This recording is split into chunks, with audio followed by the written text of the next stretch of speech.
আসসালামু আলাইকুম ইউটিউব ভাই ও বোনেরা, কেমন আছেন আপনারা সবাই? আশা করি ভালোই আছেন। কার কখন যেতে হবে কেউ বলতে পারে না, আমিও বলতে পারি না। তবে একদিন সবারই চলে যেতে হবে, এটাই বিশ্বাস করে চলতে হবে এই দুনিয়ায়। তা আজকে এই দিনে যেমন আজকে ফজরের নামাজ পড়তে গেছি, মায়ের ঘরে থুয়ে গেছি অসুস্থ, কিন্তু ফজরের নামাজ পড়ে আসার পরে মার আর দেখা সাক্ষাৎ মেলে নাই। মায়ের গেছে ওপরে চলে। তা ফজর নামাজ পড়ে আইসা আর মারে খুঁজে পাই না, মার লগে আর কথাও বলতে পারি না। মায়ে পাঠাইছে নামাজ পড়তে যাইতে, মারে দেখে গেলাম একরকম, আইয়া দেখলাম আর এক রকম। তাই সবারে বলি, আজকে আমার মায়ের মৃত্যুবার্ষিকী, সবাই একটু দোয়া করবেন আমার মায়ের জন্য। আমি আপনাদের এইটাই আশা করি, সবাই একটু দোয়া করবেন। কিন্তু আমি বাড়িতে হয়তো যাইতে পারি না, যাবো। তাই সবাই ভালো থাকবেন, সুস্থ থাকবেন। আর সবার দ্বারা আমার একটু চাওয়া শুধু, যেটুকুন আপনাদের সাথে আছি থাকবো, তাই আপনাদের আমার একটা কিছু চাওয়া, আমার মায়ের জন্য একটু দোয়া করবেন। আর কোনো চাওয়া নাই।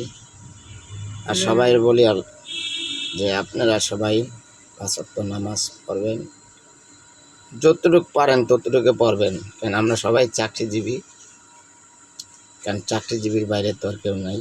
সবাই যার নিজের ব্যবসা হলো সেও একটা চাকরি করে, আমি মনে করি। কিন্তু কেটা কি মনে করে সেটা আমার দেখার বিষয় না।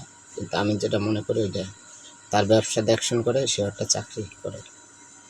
কেউ ঘরে বসে খায় না। পুরুষগুলা ঘরে বসে থাকলে এটা হলো, আমি বলতে চাই না, না বললে পারলাম না, পুরুষগুলা যদি ঘরে বসে থাকে তাহলে হলো মানে কি বলুম, থাকে কথা না বলাটা আমি মনে করি ভালো না, বলতেও চাই না। তাই সবাই চাকরিজীবী, তাই আমার মায়ের জন্য একটু সবাই দোয়া করবেন। আমি হয়তো কথা গুছিয়ে বলতে পারি না, সেই জন্য আমাকে ক্ষমা করে দেবেন। আমি আছি আপনার লগে, থাকবো আপনার লগে। আমি লেখাপড়া তো জানিও না, আর সবাই জানেন, অনেকজনেই জানেন যে আমি লেখাপড়া জানি না। আমার ভিডিওর ভিতরে অনেক কিছুই দেখেন আপনারা, লাইভেও বলছি আমি যে লেখাপড়া জানি না। অনেক লাইভ আছে,